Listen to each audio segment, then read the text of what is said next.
Hey guys, so in the previous video we already had a look at how to use BFS to calculate the shortest path in an unweighted graph, and in this video we will see how to code that thing up. So formally speaking, the problem statement is given an adjacency list representation of an unweighted graph and a starting point x, we have to find the distance of all of the nodes from the given starting node x. Alright, so there are a few requirements before we actually code the algorithm up. So the first requirement is that of a queue. So let's actually initialize the queue over here. So this is the BFS queue over here. The second requirement is that of a boolean array. So let's actually initialize the array over here with vector bol, and let's call this array as vis. The size of this array will be equals to n plus 1, and it will be initialized with value 0. So basically the task of this visited array is to mark whether a particular node has been pushed into the queue before or not. Since none of the nodes have been pushed into the queue initially, so we have initialized it with value zeros. Alright, the third requirement is that of a distance array.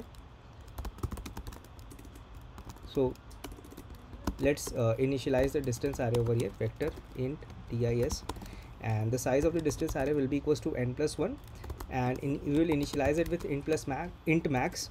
So basically the if distance of I is equals to int max, it will just mean that the ith node has not been iterated over yet.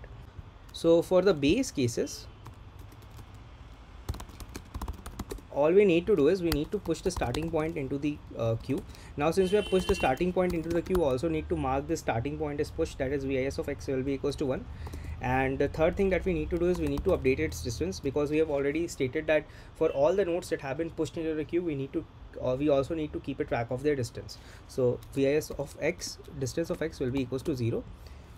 Now we can perform the breadth first search algorithm. Alright, now that we have initialized our base case, so the algorithm was while queue is not empty, that is while q dot size is greater than 0. So we have to pop out the frontmost element of the queue. So let's say that variable CURR represents the frontmost element, so it will be equals to q dot front over here, and we have to pop the frontmost element out as well. And this variable CURR over here, it becomes the node which we are iterating over right now. In this particular iteration, we would iterate over all the nodes which are adjacent to this node CURR over here. So for doing that, for auto it adj adjacency list of CURR. So now I also have to check if this node it over here, whether it was actually pushed into the queue before or not. So for that, I would check if and only if the node it was not pushed into the queue before. In that case, I would do three different things. The first thing that I would do is I would push this node into the queue. Alright, I would mark this node as pushed, that is vis of it will be marked as 1. And the third thing that I need to do is that I need to update its distance. Alright, because for any node that is being pushed into the queue, I have to update its distance. Alright, so its distance will be updated as dis of it is equals to dis of CURR plus 1. And this line number 37 is derived from a property that a node at a distance d is always pushed in by a node at a distance d minus 1 in the queue. Alright, so if you want to understand that property better, you might want to look at my videos that I created on the theory for how to actually use BFS for calculating shortest path in an unweighted graph. So in any case, this is the actual code for solving this problem, solving this use case over here. Now we will see if this code works or not.